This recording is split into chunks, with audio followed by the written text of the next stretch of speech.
Here are 3 simple tips for implementing person-centered practices with teens and adults.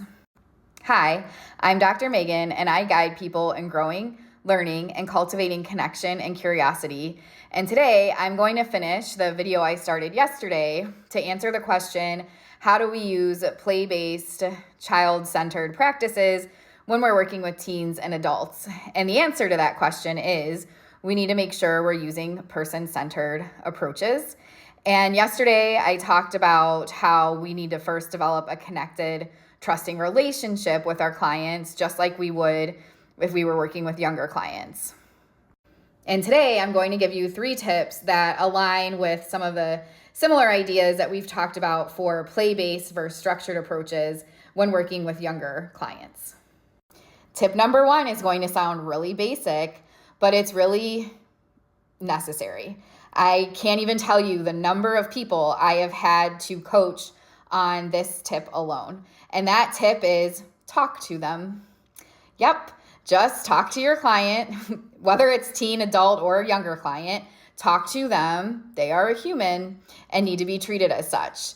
It floors me how often I see people doing things to their clients or around their clients, talking about their clients in front of them as if they're not there, and really not recognizing the human in front of them.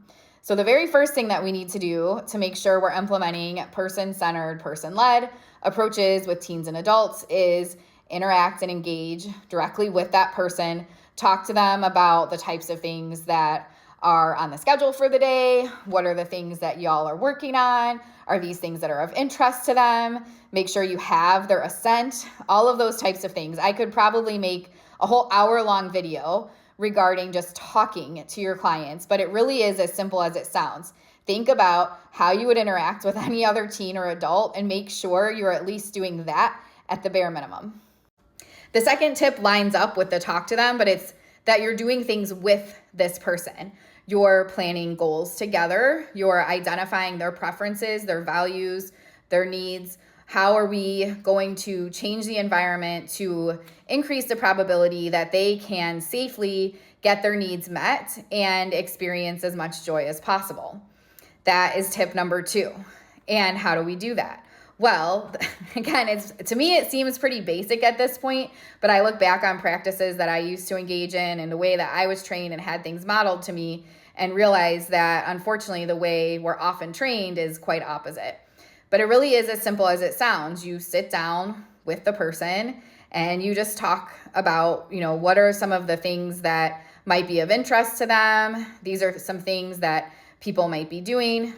If there's daily living skills that you could be working on, if there's academic skills, social skills, whatever the things are that are available to be addressed, you get their input on whether or not they're interested in those things. And I know you might be thinking, well, if I'm working with clients who aren't vocally communicating, how do I get that input?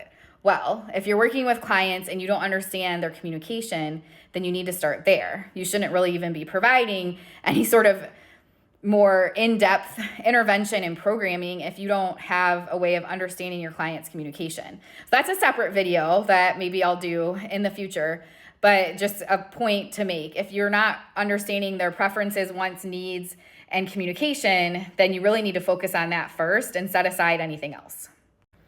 And then tip number 3 is make sure there are ample choices. So once things have been identified as these are in line with the client's preferences and values, and you're there to do your actual session, to have it more person-centered and person-led, you would sit down together to make the schedule for the session, to identify what are the things you're going to work on, in what order. Maybe there's certain goals they don't want to work on that day, and that's fine. With clients in the past, I've just listed out the different goals and then they just pick off the board which one they want to address first, and we get through as many as we can within that specific session, or we make a schedule ahead of time and set timers, to make sure we get through everything if that's necessary, depending, like sometimes people I've worked with have homework and stuff like that we need to get through. So it just depends on what the priorities are. But instead of just coming in and being like, this is what we're doing today, and trying to just hit the ground running with whatever's on your agenda, you're working on creating that agenda together. I hope these 3 tips were helpful. I'll just summarize them real quick. The first is talk to your client. The second is to work with your client and make sure you really understand their preferences, needs, and values.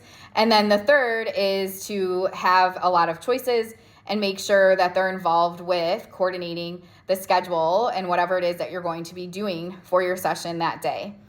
If these topics interest you and you want to continue to learn how to do better in the field of behavior analysis, parenting, or teaching, make sure to give me a follow.